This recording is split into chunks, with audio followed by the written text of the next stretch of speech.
What is up, hotties? Welcome back to another episode of Stay Hot. I'm BLAIDEN Kirk, joined as always by my two favorite co-hosts of all time, Matthew Sponhour and Theo Ash.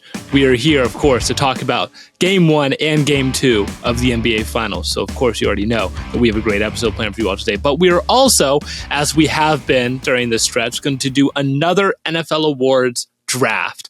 Today, we're doing MVP. It's the last of these. We did Rookie of the Year, we did Offensive and Defensive Player of the Year, and now we are doing MVP. And then we will wrap things up, of course, at the end of this episode with a mailbag segment where we will be pulling questions from our Twitter today. So make sure, if you aren't already, follow us on Twitter at StayHotPod.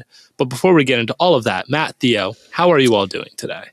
Oh, I've actually been on a grand adventure. We always talk about how there's no odyssey that we can be on by the time we record these things. But I woke up in Denver and now I'm here in Flagstaff, and wow. I was driving down, and the mountains are no joke, man. No, the elevation, I'm driving through at like 3 a.m. because that's when I started. And I'm driving through nearly snow. Like there's ski resorts all around me with snow still on the mountaintops. So that threw me off. And then the sun came up and I was driving in a more deserty type of area. And I was so tired that I just parked my car like in the desert and I slept for an hour because I was just so tired. And I had 7 hours left to go. So I took a big nap in the desert in my car. And I saw Bam Adebayo when I was in Denver in between games 1 and 2. He was at Target and he was buying Febreze. Sorry Bam, if you're listening to this, you'll be like, what the fuck, man? Why are you telling everybody what I was buying at Target? I'm sure Bam is very concerned with listening to the Stay Hot podcast. But Bam, I don't know if this is an invasion of privacy. I feel a little bit weird saying it, but I saw him at Target at self-checkout. He was buying Febreze. And the obvious joke is, well, the Heat stink, right? But they won tonight. So they beat the He beat the Febreze. They stink allegations. If they did lose tonight, though, to Bam. that would... Well, that's because he sprayed the Febreze and now they don't stink anymore. That's exactly right. That's exactly that is what happened. That is what happened. So, no, I mean, well, let's talk about it. Because like Game 1, it was all Nuggets. Right, basically the whole game. Jokic was great, and Jokic was great tonight too. What did the Heat do differently that made them be able to pull out Game 2? Mainly, they hit a bunch of tough shots at the end of the game. Like sometimes it really is that simple, dude. I mean, in Game 1 they shot under 30% from three, right around there. This game they shot like 50% from three, and these were not like gimme looks, or a lot of them weren't. These were tough closeouts that they just hit anyway, and they've been doing this all playoffs. Really, it's one of the strangest things I've seen, like playoff-wise, in a long time, where a team that's just very bad at shooting threes just becomes very good. And they, you can look at their personnel. It's like, yeah, I guess they always had the guys for that, but why weren't they better in the regular season? I'd love to hear if somebody or a Heat fan has like a good reason for that. I think overall, and then it kind of compounded on itself because the Nuggets were playing sort of like a sloppy defensive game a little bit, it felt like. And then when the Heat, because it was getting down towards the end of the game there, right? Like last 9-8 minutes or so. And the Heat were hitting all these like really tough shots where you're like, damn, Denver needs a stop. If Denver could just get one or a few stops string together, they can come back. And then like Denver started like getting really, really aggressive on closeouts because those tough shots kept getting hit. And I think, you had the Michael Porter Jr. one where Jimmy stepped inside and hit a shot. You had the KCP one where he fouls Kyle Lowry on like a 30-foot three. Maybe not that far, but like a really far three where it's like, dude, I mean, Kyle Lowry's a good shooter, but I don't know. He thinks he's Steph, right? So like you can't give him the landing spot fouls in the fourth quarter, man. Not that you can't call them, but that you can't be in that position, right? So I think it was a mix of that, and then Miami was just running some zone that I thought was working pretty decently for a portion of the game, really denying Jokic a lot of passing lanes, and they tried to deny him the ball the best they could. He had 40. I thought Miami did as good as they possibly could to make things tough for the Nuggets. I just think with Jokic's size, there's not going to be a ton that you can do. Like if he gets inside and he puts it up, it's either going in or he's getting the rebound and it's going in. It's like, I don't know. Bam played his heart out. What he had 40, but did he have 5 assists or did he even get that many? 3 or something, 3 or 4. Yeah. Like, not that many by his standards. He just couldn't dish it out as much. Yeah. So I'm interested to see about the next game. I thought it was a really good win for Miami, but really it comes down to they went on a tear in the fourth quarter and they absolutely just hit every tough shot that came their way. And that's probably not a sustainable. Certainly the Heat won't shoot like this next game. Who knows, man? It's like if you're going to lose a game, Denver's, projected to win this in like 5 or 6. You're going to lose a game. Yeah, you figured it'd be the one where Miami shoots like 50% from 3. Okay. But there's a few things to worry about if you're Denver. You got to really attack the zone properly so you can get back to your pick and roll game and get Miami back in man. You got to be a little bit more conscious on defense, not having so many lapses, and you got to find a way to deal with the pick and rolls that they're putting Jokic in, because it feels like a lot of those times, like the drop, Miami's got too good of shooters, and then when he plays up, it usually creates a mismatch. So, yeah, that zone was something I feel like there was some question. It works so well versus the Celtics, but there was some question if you can run that against a guy like Jokic and his zone busting prowess. You may want to run more man, but yeah, if they can do that and limit his assists like that and win a game, you saw it steal a bunch from the Celtics and really slow down their offense. And they were able to win a game against a much tougher opponent, an opponent that was number 1 in the league in point differential at the end of the regular season. I mean, the Celtics were the odds on favorite to win. No. So who knows? The Heat are leading the series 1-1 right now. Get one on the road. They say the series doesn't start until you get one on the road, and the Heat just did. So they're up 1-1. You got to look at it that way, I think. So yeah, never say never with them, I guess. Yeah, it's the power of friendship. Something about it. We did get a moment near the end of this game where KCP misses a 3. Jokic rebounds it, tosses it out to Murray, shoots a 3, bang. And Nico and I were on the same wavelength. Nico elite takes. And we were just like, oh my God, did we just get like a flashback to 2013? I wonder how often that happens. I guess I don't notice it, but that sequence in basketball, offensive rebound off a 3, kick it out, shoot another 3. Like, how many times has Mike Breen called that since it happened? You would think a lot, but... You would think a lot. That's got to happen at least one time a game in a basketball. Oh, I don't know, man. Missed 3 to offensive rebound to made 3 in that succession. Yeah. Maybe not once a game, but like... Because I guess making it is in an 82 game season. And Breen's got to be on the call. I think it's more rare than you think. Because it's got to go boom, boom. You're right. I think the other interesting thing about this series for Mike Malone, I can't find it on Twitter right now, so I can't quote him. But Mike Malone was talking about like shooters getting down on themselves a little bit. Like some guys were like feeling sorry for themselves in a press conference today, or in the post-game press conference. And it doesn't take much detective work to figure out who he's probably talking about, considering that Michael Porter Jr. has been shooting terribly this series and only played like 26 minutes tonight. I think that's one of the big X factors for the Nuggets. Can Michael Porter Jr. get the shots to start falling? Because otherwise he is going to get, his minutes cut. And I know a lot of those shots are like tough shots, but that's the kind of threes he shoots. He's taller than everybody on the Heat. He's 6'10", and their tallest player is Bam. Unless they have Cody Zeller on him, he can get up over those dudes, right? None of these are going to be contested. He should be knocking everything down. Yeah, so I'm interested to see about how that goes. I don't really have much to say about it. I mean, Michael Porter Jr.'s game is Michael Porter Jr.'s game. Like it's not going to change. It's not going to get to the basket.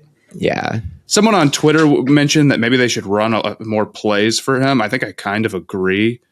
But he's got to start hitting the shots before you really start going to that. No, I mean, I guess your thing should be like, he's our best shooter. We got to get him involved and get him good in looks, a rhythm. but give him an end around. Throw him a screen pass. Just get him the ball.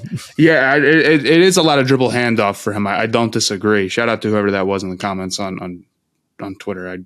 I thought that was a good point, but I'm interested to see how that goes. But we'll see how. I think that's something that can only happen to a favorite. Is like, oh man, we should have beat these guys, and I missed the shots. I feel like the Heat, as the underdogs, can never be like, oh man, too much, because it's like you guys are projected to lose. You know, you didn't really blow it if you lose, and I don't know. I think that's a mentality thing. I don't think you'd ever hear that story coming out about anyone on Miami. Like, oh man, Max Strus was walking into the locker room like George Michael from Arrested Development with the Harry Potter music playing. Womp womp. Like Michael Porter Jr. was. No, I believe in him. I think he'll shoot better. I do. I don't believe in him. Okay. Yeah, he sucks. I don't think he'll shoot better. I think that this is here to stay. I think that he's in his own head. The territory. You're gonna have haters and you're gonna have supporters. Right now, your haters are Theo Ash NFL and your supporters are Spawn Hour. Who will win? Who will be right? Hopefully me. I guess this game revealed to me that I think I am rooting for the Nuggets a little bit. Ooh, yeah. Not that I have a suit, like not that I care that much, but. I mean, they did send you merch. They did send me some shirts. Shout out. You have pushed the Jokic. You did push the Jokic narrative strongly and bravely in years past. Yeah, I wish I had said he was MVP. Now I feel like I'm a little bit fraudulent, but I you know what? I caved to the Embiid pressure. I think it happens to the best of us, man. Not also totally unrelated. I kind of think I really hate when it's like MVP regular season award. And then it comes out after the playoffs have happened. And everyone's like, see, you were wrong. It's like, man, it's a regular season award. You know, right. If you were an award voter and you wanted people to agree with you, you just need to predict who played the best in the playoffs in a close race. Like who is going to go out and do later stuff better.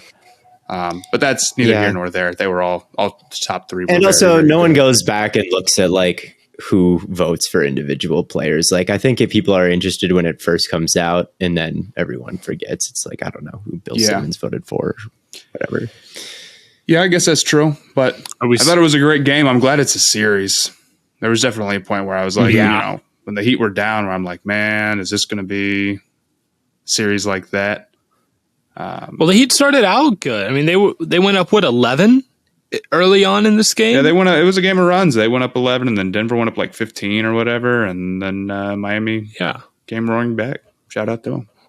Rallied. So I don't know. It'll be interesting. This was when they really needed to get.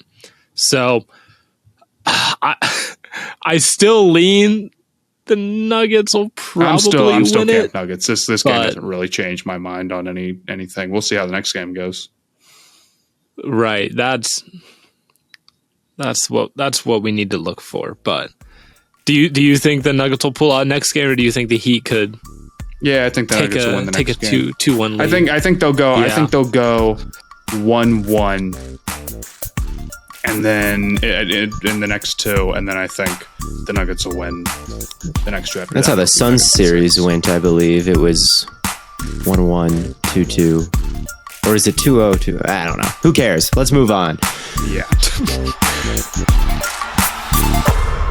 What is up, hotties? If you like good food like I do, you gotta check out HelloFresh. With HelloFresh, you get farm-fresh, pre-portioned ingredients and seasonal recipes delivered right to your doorstep. Skip the trips to the grocery store and count on HelloFresh to make home cooking easy, fun, and affordable. That's why it's America's #1 meal kit. This summer, HelloFresh is here to take the work out of eating well. Reach your goals with delicious, calorie-smart, and protein-smart lunch and dinner options, plus new vegan recipes too. HelloFresh Market has new snacks, meals, and more to add on to your weekly order, like their fun s'mores bundle for the kids. From foolproof instructions to high-quality proteins and veggies, HelloFresh brings out your inner chef with every tasty, easy-to-prepare meal.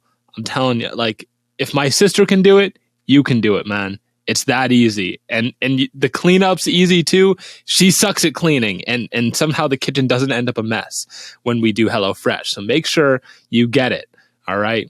Head on over to HelloFresh.com/StayHot16 and use the code StayHot16 for 16 free meals plus free shipping. Again, that's HelloFresh.com/StayHot16 and use the code StayHot16 for 16 free meals plus free shipping. Get HelloFresh, America's and Stay Hot's #1 meal kit. Well, Matt, I know you're thinking you might win the Michael Porter Jr. being supportive, but you did win. You did win the MVP draft first overall pick. And the way this works is, so Matt has the first pick. He gets the first chance to select who he thinks could win MVP in the upcoming NFL season.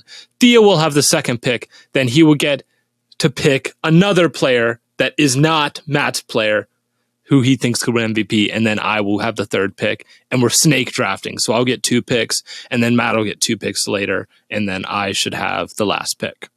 And we'll get 3 rounds. Did I explain that well? I hope I did. I think so.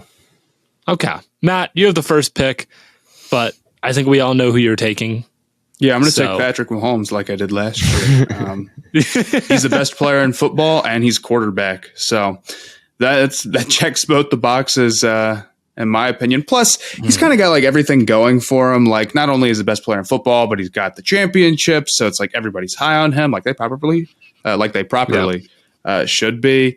And he doesn't have some like. He's on a very good team, but he doesn't have like crazy receivers, and I always feel like that helps him. Even though he does have the greatest tight end of all time on his team. Like if he was playing with like a stacked team, maybe it would hurt him. Like a stacked receiving core, maybe it'd hurt him a little bit. But it's hard not to go Patrick Mahomes here. Being able to pull the Marquez Valdez-Scantling is his wide receiver 1 card is very helpful for his narrative, because usually, and yes, he has Kelsey, but people kind of conveniently skip over Kelsey when they're kind of pushing Mahomes narratives, because it is still true. Marquez Valdez-Scantling is his best receiver right now, unless I'm forgetting someone on the depth chart. But Juju's gone. Do they still have Josh Gordon? No, I don't. No. No on all accounts. No on the initial premise, and also no with where you're going to that question. You have no idea where I was going with that, Theo. I do have a very strong suspicion on the direction that was headed. But yeah, I think that can help his team, because a lot of these guys who are in the MVP consideration, they have, the stacked wide receiving core and the coaching staff, and they're, got absolutely everything. And Mahomes does too, but the lack of depth at receiver does make him outwardly appear that it does. And he's also just like, and everyone just accepts that he is by far the best. Like everyone just accepts that, like, yeah, he's the best quarterback in football. Yep. That's a better way to explain it. Is he's also very deserving. He's just the best. You don't have to even do any tricks. Yeah. It's just like, if he has the numbers, yeah, he wins it. Even if he doesn't have, like, if he's close, like if he's a close second in the numbers, he could probably still win it. But Theo, you have the second pick. And I'm going to take Josh Allen, who I always think should get a little bit more hype than he does in the MVP races, just because he's always the leading rusher on that team as well over these past couple of years, and he's by far the most efficient way they gain yards on the ground. Outside of that, the offensive line is not great.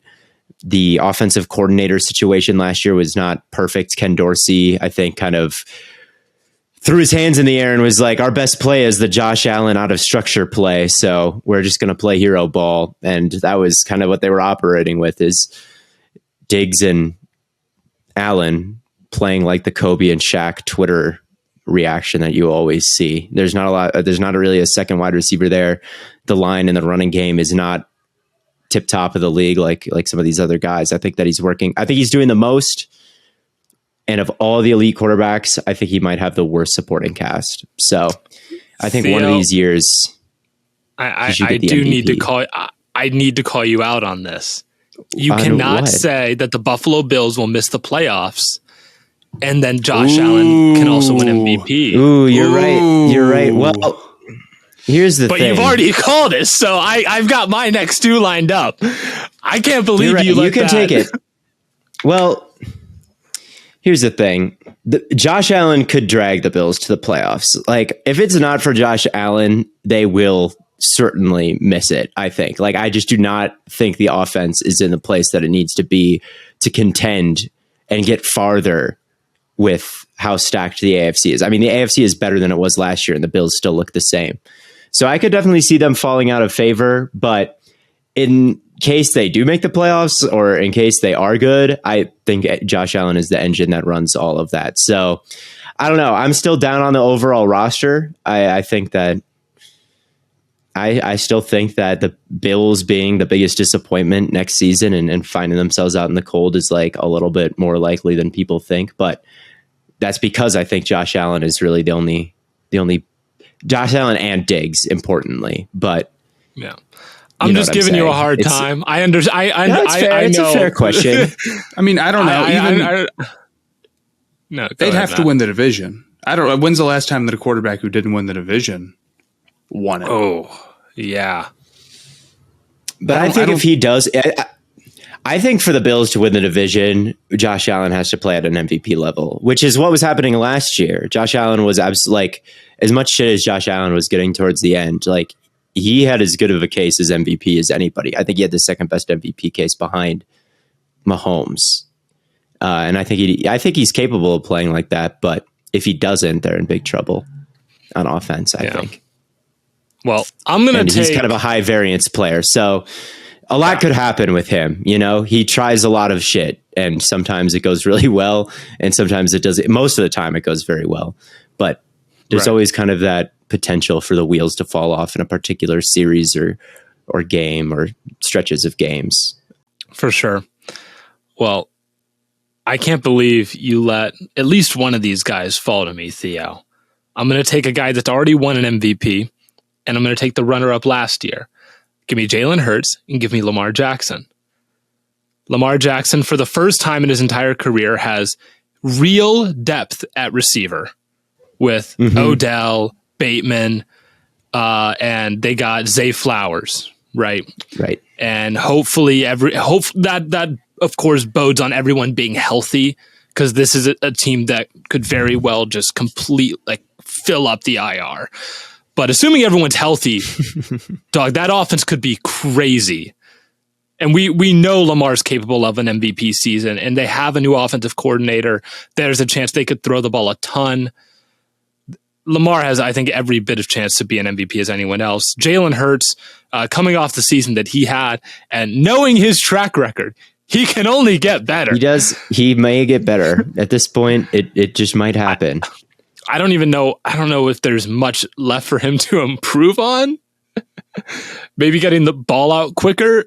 would that be it? Yeah, I think that would be one thing that he could do a little bit better is pocket management still, and maybe not bailing from clean pockets as much as he does. And it's not even that big of a problem anymore, but it's something that still does crop up if you want to criticize any part of his game. It's that, and that the fumble maybe being like more elusive. Bro, he's a power runner, you know. Yeah. He's very kind of north and as a quarterback, he's north and south. Like, maybe if he starts jump cutting and hurdling and hitting spin moves in the open field, that would be scary. He starts running he just magically runs a 4.3 this offseason, and everyone's like, ah, shit. Now we have to deal with that. He just picks up Anthony Richardson's speed, and it's over. Some speed training. Yeah, no, I bet he was the runner-up for the MVP last year. You know, they had the best deep passing attack in football. They lost no one except for like Miles Sanders on that offense. So like, there's no reason it should be any worse, if not better, if Jalen Hurts does continue to improve, even marginally. So those will be my two guys, Hurts and Lamar. And we're back to you, Theo. Then I'll take Burrow if you're going to leave him to me. And again, someone who has the receiving core, the offensive line in front of him should probably still be pretty bad, but you saw him get better and better and better at managing the pocket and getting the ball out quickly. In the playoffs, he was hitting the top of his drop and the ball was gone. He was playing at an elite level. So that's something that he might be able to overcome. And much like Mahomes, he's someone who you can look at as a whole unit on the team. Mahomes' wide receiving core, and Joe Burrow has an even bigger weakness with the offensive line. And if he can overcome that and be the most efficient quarterback in the league and throw, and who knows if Mixon will even be there at this point, it could be like all touchdowns go through Burrow. Like it could be one of those years that a 2011 Rodgers. Don't disrespect Samaje Perine. He's in Denver, so I love Samaje Perine, but he is not on the team anymore. Is he gone? Yeah, he's in Denver. I didn't know that. Also, draft Samaje Perine in fantasy because they're going to be very run heavy, and Javonte Williams may not be ready to begin the season. And I would love to draft Samaje Perine, who plays on third downs. He blocks, he can receive. And if they're going to get an I formation, I was being serious. Like Perine's actually good. Yeah, I'm telling you, this is an aside. Is draft Samaje Perine in fantasy because he's in Denver, and at least early in the season, I think that who's the Bengals' backup running back? I don't know off the top of my head, but whoever it is, I remember Chase Brown out of Illinois. Yeah. Oh God. And it could be kind of a rough year on the ground for Cincinnati. I know last year they were kind of an underrated rushing team in terms of the some of the success rate metrics, but I don't know if I believe in the talent in that front five and at running back, and it could just be a massive Burrow year. And I anticipate him being able to step up to the plate because he's Joe Burrow and he's magic. He's, as far as like pure pocket passers go, who's better? It's him and Herbert. Right. You could throw Dak in there, I guess. I don't think you could put him in the Herbert not in the same tier. But like, if there was a top three, it would be those guys probably. Yeah, or maybe you put Rodgers above Trevor. Yeah. Tua maybe, but I wouldn't put Tua up there. Sorry, Miami fans. Tua is just such a risk. You could. Matt, you've got back-to-back picks here. Yeah, this is an interesting one. I feel like all the guys you feel really, really strongly about are gone. Not that there aren't other good options, but I feel like those are the pretty clear top five. But I'll go ahead and go with Justin Herbert. I think he's got kind of a tough path to it, but I think he is one of the best 5 or so quarterbacks in the NFL. And at the end of the day, we can talk about circumstance all we want. Being one of the best quarterbacks in the NFL is what wins you the award. So not taking him, I feel like would be a mistake. There's a world where Quentin Johnston really opens up the offense, and Mike Williams plays really well, and Keenan Allen does his thing, and you could see things being better. I'm still worried that they're going to, not give him a ton of help, not let him push it down the field the way that you want him to, not make things easy on him. And I'm also worried that they're just not going to win the division, but it's not like totally impossible that they could be right there with the Chiefs for the division. So if all that happens and he puts up big stats, yeah, I could see it for him. But I think he's kind of in a situation. We talk so much about how, the play calling for the Chargers is a bunch of, mid-range stuff that sometimes makes things harder than it needs to be. I feel like that really hurts them. But I'm sitting here with the 6th pick, we're getting down to it a little bit. And they got a new offensive coordinator. So it could be I didn't even I'm sorry, I'm dumb. Yeah, the Cowboys guy. Yeah, then I actually kind of feel here's the thing about that. Yeah, and it could be that they still incorporate a lot of that type of standing around stuff that we don't like, just because they have Keenan Allen and Mike Williams, and like that's kind of like what you would call Johnson if you had those guys. We really don't want to do that. Yes. I mean, they drafted a so I actually do feel better about it. I totally forgot they moved on. I feel a lot better about it. They're still in a position where it's like you gotta win the division, I feel like. And it's going to be really tough to do that.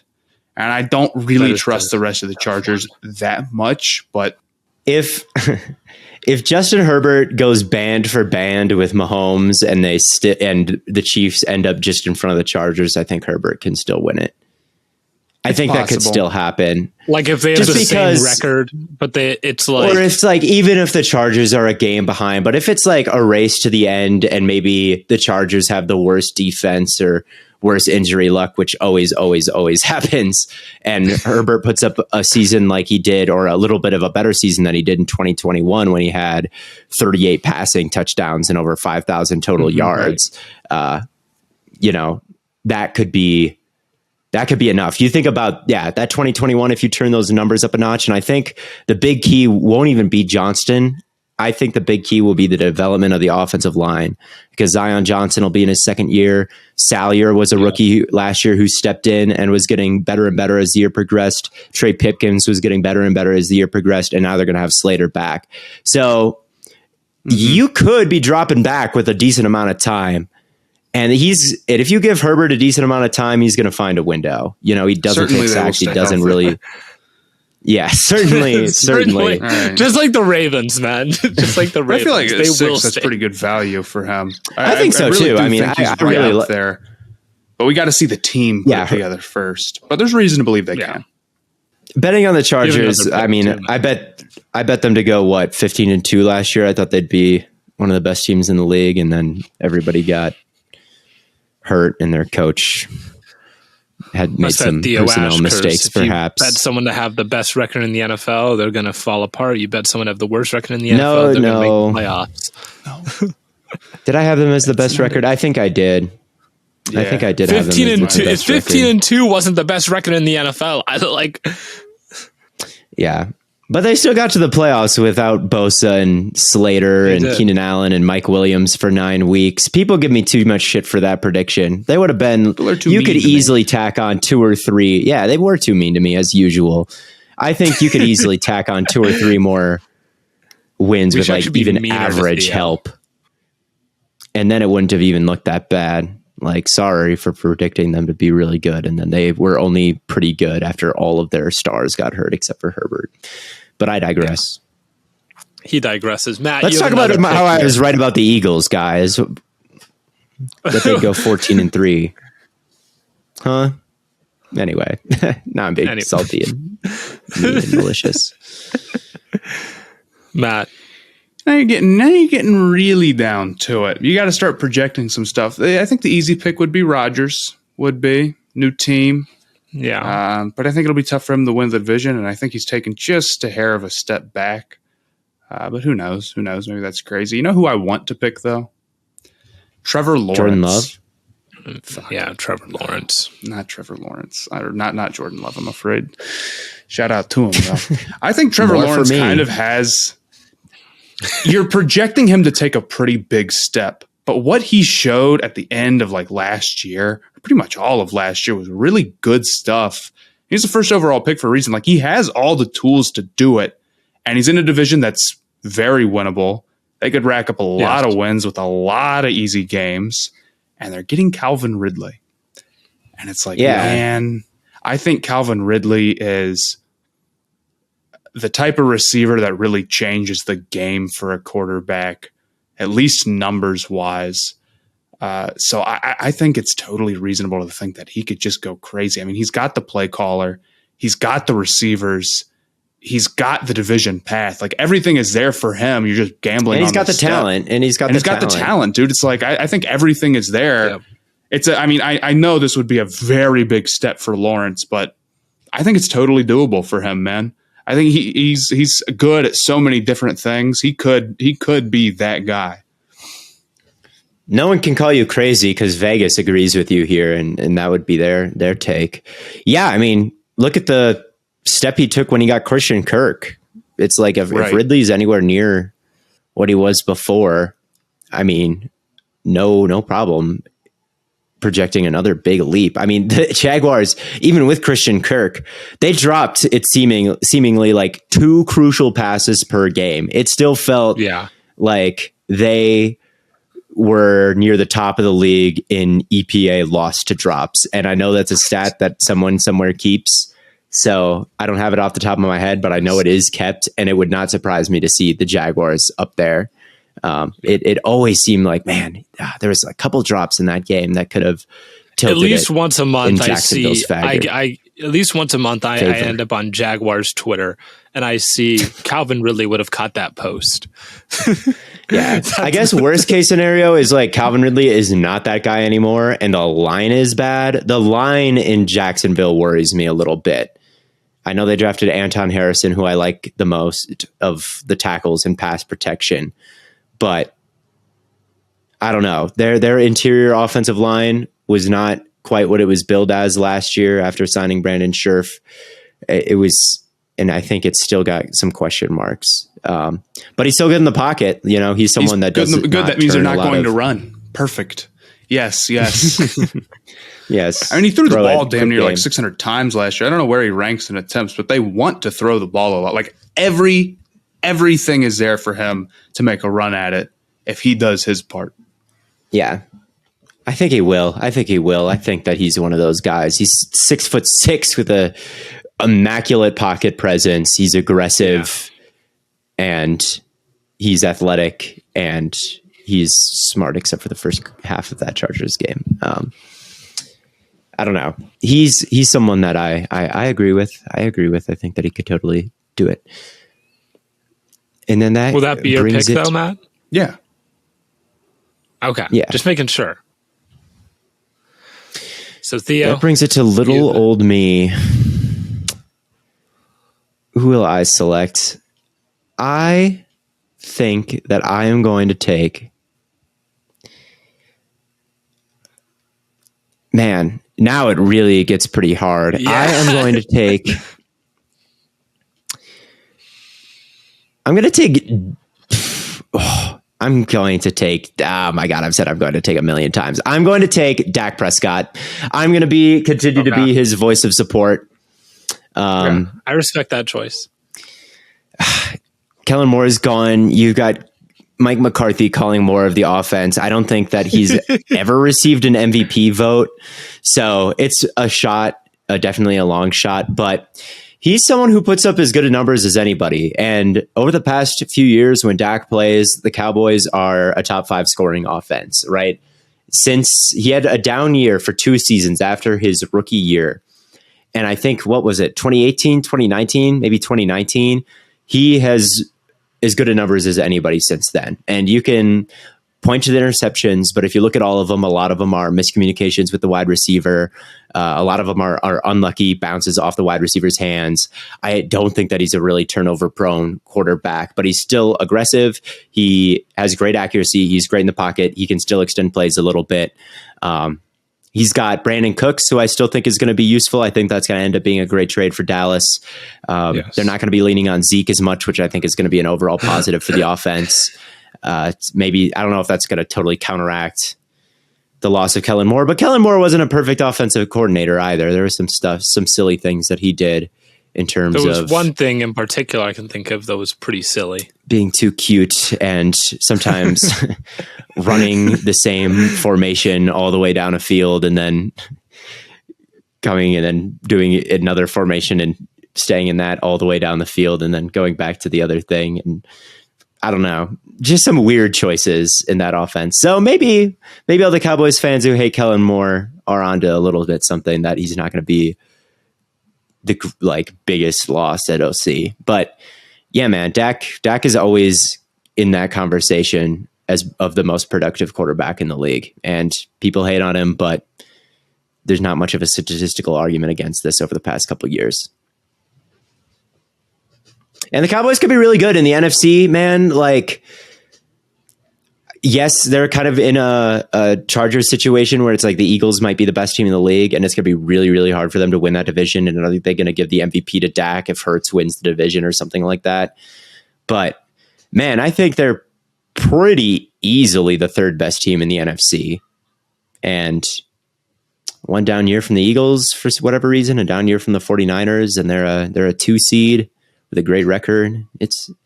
None of this is crazy. You know what I think is kind of crazy? What is kind of crazy? I'm going to be the only one to pick a running back. Well, feeling bold. And I'm not picking Nick Chubb. Whoa, that is crazy. I'm picking Christian McCaffrey.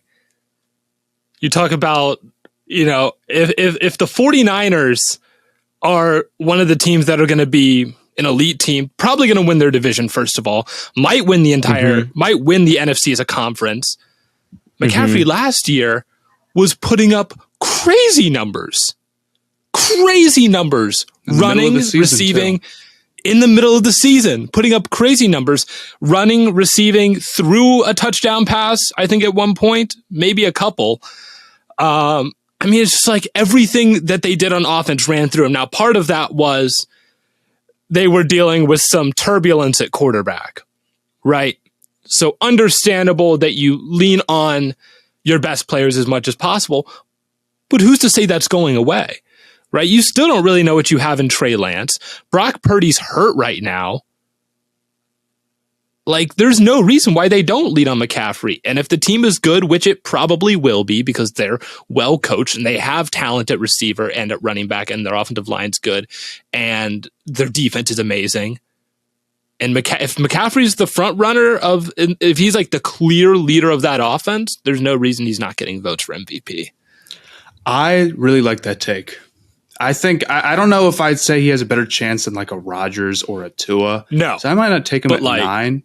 But I think that I kind of see the vision. Like, I could see a world where the 49ers are awesome, but everything is so jumbled at quarterback for them that you can't give credit to him. And McCaffrey goes like absolutely crazy. And he doesn't just put up a bunch of rushing yards. He puts up a bunch of like receiving yards too. And then the argument would be like, but he's not just a running back. He's lined up everywhere and he's a receiver and he's doing all this and that because Shanahan's and they'll direct snap to him. Yeah, all the old heads voting for the award would love to vote for McCaffrey. They would love to do that. They'd love to be like, oh no, receiver second most valuable position. He plays that too. That he plays counts. that. He's a lunch pail guy. First in. This will set the NFL back 50 years. I don't think if a running back is going to win the award, which they're probably not, but I kind of like the take. Like, I see the vision with it. I do. I think Rodgers has a better chance, but I see it. I think the odds are more in favor. Like, the Vegas odds are definitely going to lean towards Rodgers and Tua probably, but I see the vision, but I'm pushing the anti-McCaffrey agenda if that gets too out of control. I think I've got the. I still agree with you that I agree with you that Nick Chubb is the best running back in the NFL. I agree with you on this. It's not about Nick Chubb. It's not about Nick Chubb. It's about McCaffrey being the most valuable player in the NFL. He's going to have 1,500 receiving yards, and you'll have no choice but to accept. He's going to have 3,500 all-purpose yards. And Aaron Jones is going to have more. Come on, man. Hey, so you think the Packers are winning like 15 games, man? Because they got MVP Aaron Jones, Jordan Love, who's the greatest player of all time already. They're gonna amend the rookie of the year award to make it like basketball, and they're gonna give it to Jordan Love after the season. Like, so true. You didn't play. You're basically a first year.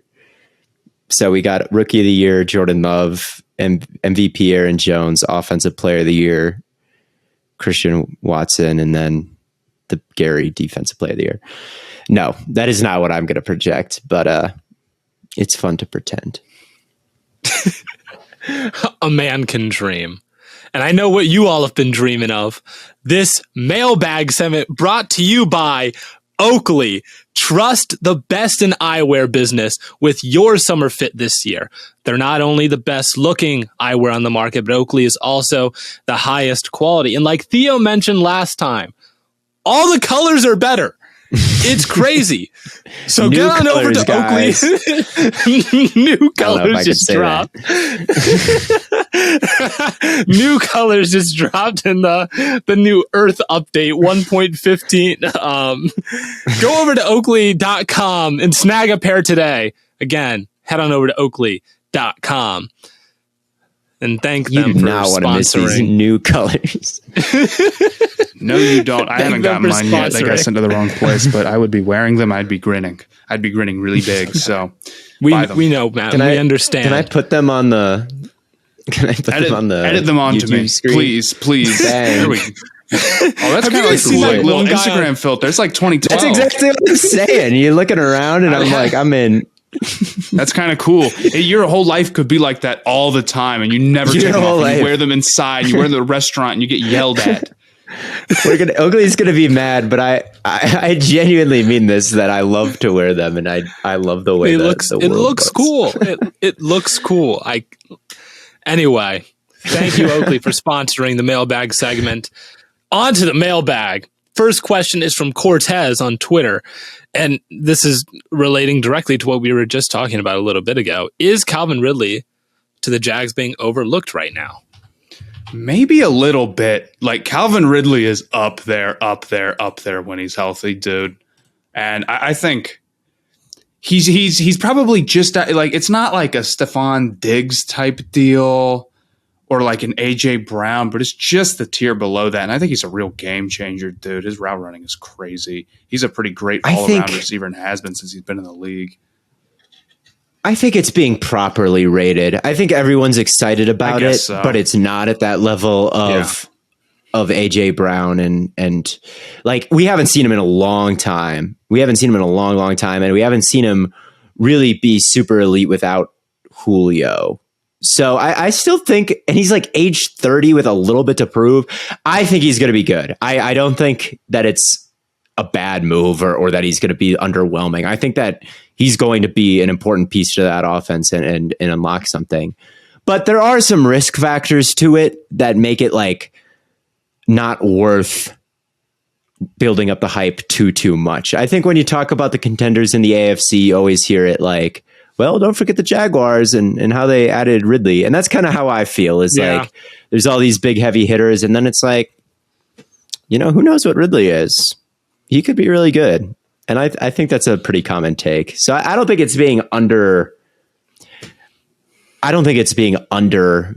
or underhyped. I think it's being properly rated. I think that's reasonable. I'm excited for it. I think it'll be I am too. I just think everybody is. We just talked about it. So, all right, fair enough. I'm excited about it, though. It'll be good. Yeah. This next question is mostly for Theo from Sean on Twitter. And he's asking, are you more optimistic about Anthony Richardson or Jordan Love? Not more excited for, more optimistic about.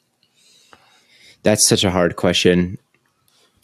I just like a lot of the quarterbacks right now. I'm realizing this. It's like, I'm not really there's no Zach Wilson around where I'm like, man, this guy's really, really terrible as a young player that everybody's excited about. Probably Richardson, just because he was drafted 4th and Love was drafted 26th. And we haven't seen anything too crazy out of Love. Like he hasn't lit the world on fire in preseason or, when he has started to a large extent or when he's played in regular season games because he's only started the one game. So if he was drafted lower and hasn't looked necessarily, and I think he's going to be fine, but he hasn't looked like he is ready to just grab onto everything and light the world on fire. I don't know if he's like surpassed Richardson, if Richardson's the one who's drafted like almost a full round higher. And Richardson is just, again, the most athletic quarterback to ever test at the combine, ever. Like, I just think that Richardson has that floor, again, with the rushing and the fact that he could be just automatically make you the best rushing quarterback in the league. And he's going to get as much time as Love has gotten to develop. And I think if you're projecting by the end of his rookie contract, I think I'm still maybe slightly more optimistic about Richardson than Love. Like I think I would trade Love for the 4th overall pick and draft Richardson. But I'm really excited about Love too. The fact that he was able to get an empty against the Eagles and just hit the top of his drop and get the ball out in no time at all with anticipation deep down the field in tight windows. Like, yes, it was a very small sample size of it, but some quarterbacks never do it at all. So the fact that he was just able to show it makes me think like he could really be someone who could slice and dice you from 11 personnel and put up passing numbers that Richardson maybe won't for a long time. So it's really close, but I'll lean ever so slightly Richardson, as much as I've hyped up Love early in this episode, saying that he's going to win Rookie of the Year in year 4 in his career, or 3. Yeah, I lean Richardson too. And then again, it's that rushing ability. And I made a video about the Colts, and I think they'll be. You did make a video about the Colts. I did make a video about the Colts. I think I think the rushing attack is going to be so crazy. I think it's going to be really, it's going to be really amazing. Good. I'm so excited to watch that. So yeah, I lean Richardson. Just he doesn't have to be this like prolific passer right away. It's just that 10 at the combine, man. It's like you could be the best runner. And I don't know. I look at what Steichen did with Hurts, and I just am very optimistic about Richardson, and that's what I'll say. Steichen also I'm also very optimistic for. Steichen also had Herbert as an offensive rookie of the year. So did he? Yeah, for the Chargers. He was with the LA. Yeah. All right. Well, this last question is also from Cortez on Twitter. And he's asking, who is going to have the worst season? The Cardinals, the Bucks, or the Rams? That's a tough one. That is a very tough one. I think the Raiders. I think the Raiders need to be in that conversation as well. Dude, if Garoppolo is not there, it gets incredibly spooky. The Raiders have some stars though. Like some, but like who would be playing quarterback? I guess the Bucks do too. And even if Garoppolo is playing, it's like you're dealing with medically banged up Garoppolo without Kyle Shanahan.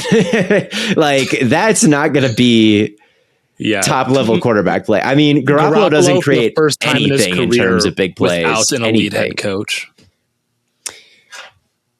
Yeah. But I still think it's going to be the Cardinals. Yeah, I think I lean the Cardinals too. Kyler's going to miss the first half of the season at least. And he's not going to want to come back.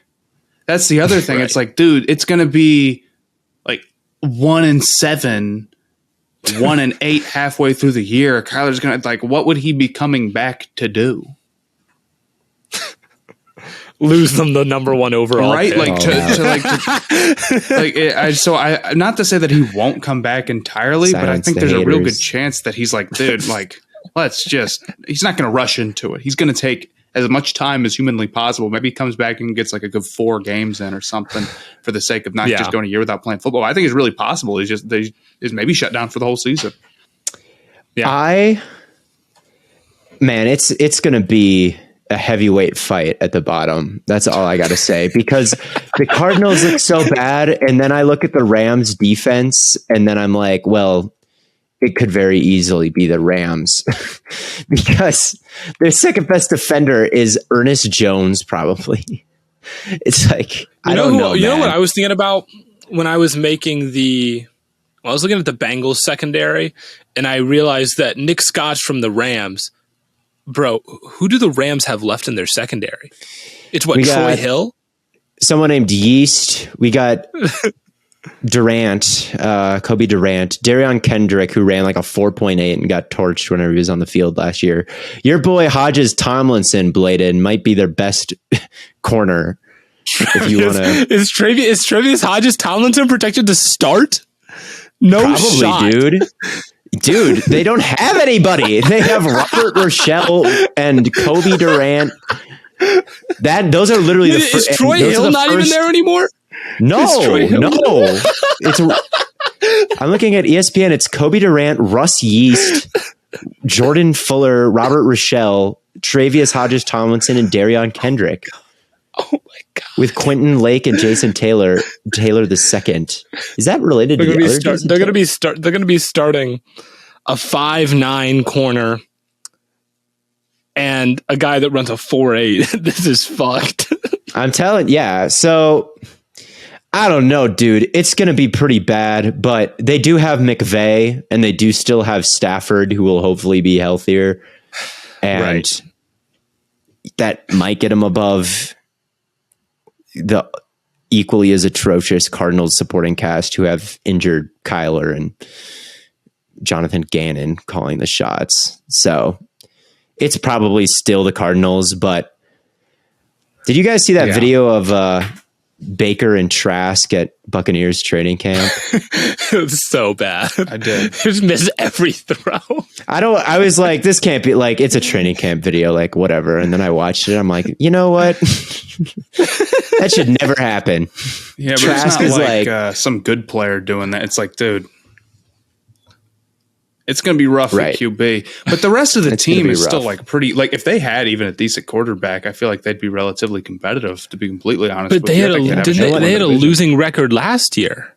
I guess that's true, but they also had some injuries that really killed their running game. I guess that's fair. And also Brady's last season there was a little overrated. Like he really was. I was watching some Bucks recently, and during the season last year, I kind of thought maybe it wasn't so bad. But then upon rewatch this offseason, I was watching Brady and I was like, I don't know, man. Some of these deep shots are pretty bad. But he's definitely better than, I think, Baker and Trask. So definitely better than Baker and Trask. And maybe better than whoever the Raiders are starting at quarterback, even if it's Garoppolo, even though he's the owner of that team. Oh, yeah, he is a partial owner now. Fair enough. But what would you guys do if you were the Raiders? What? I just want to ask this. This is my mailbag question. Dude, I don't know. Back to Oakland. I have no idea. I don't know. Let's say you're getting 70% Garoppolo, and that's also an option. What options do you have? They have no options. There's not anybody to go get. Call up Ryan Fitzpatrick. Like, I mean, dude. They should have went after Brissett.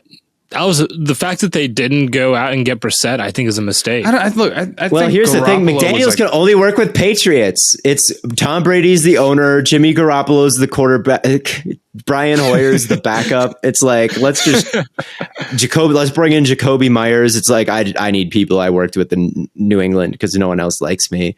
It's not a good way to build a team, folks, is like... Yeah. Because the reason the Patriots are good, I'll tell you, they're not. It's just everything Belichick. New England it's has jettisoned. I have to work with them because they're the only ones who have ever seen me be good. If I was them, I would, honest to God, not move. If, like, let's say Garoppolo couldn't go, I would, honest to God, move forward with Aiden O'Connell, because at least then you could, like, from a saving your job perspective, you could say, like, you know, it wasn't my fault that the quarterback got hurt, even though it probably is that you signed like the most injury prone quarterback, I guess. So maybe that wouldn't fly. But like if you trade for someone, it's going to be bad no matter what. So you might as well just say like, darn, we got screwed, and then throw O'Connell in there. And then McDaniels could go to Brady, who actually likes McDaniels, who's now the owner, and say like, Tom, we're boys. I won you all those MVPs. Like, could you get him to keep me on? Like, Garoppolo got hurt. You saw what I was working with, Tom. Like, you can't fire me after a year. That's like the succession ass plan that I would be cooking up if I was Josh McDaniels. I would not be making any trades. I'd be cooking up the most vile excuse for my incoming 2-15 record. This is I'd terrible. be like, do not get anyone that could possibly fly as a competent quarterback. Like, I need another scapegoat. Aiden, get out here. Hoyer, it's time for one last ride. You're taking the fall. Where did Stidham go again? He's also a Bronco. He's with P. Ryan. Man, it just feels so like they seemed like they liked him a decent amount. I know he played one game, probably like way overreacting to that, but it seemed like they liked him a decent amount. If they had kept him on, I feel like maybe they can be like, well, we said this was our guy at one point, so go back to that. But I don't know. If Garoppolo's hurt, it's like you just don't have any options at quarterback. Yeah. And how much are you paying him? Well, you're not going to pay him if he doesn't pass his physical. I mean, I guess that's fair. Yeah. Oh, well. Well, I don't have anything else. I think the Cardinals are going to be the worst team in football. So it's going to be a heavyweight fight. It's going to be a heavyweight bout, I think. I think the Raiders, the Cardinals, the Bucks maybe, but I think their roster is a bit above where those other three teams are. So I don't think they'll quite be in their league. I would say Cardinals the worst. And then probably the Rams, just because their defense just has no hope. And then the Raiders, third worst. Terrible. But yeah, that sounds about right. But regardless, I think that pretty much wraps things up for us today. Thank you all so much for tuning in. We'll be back, of course, to recap more of the NBA Finals. But until then, thank you all so much for tuning in, and we will catch you all on the Flippity Flop.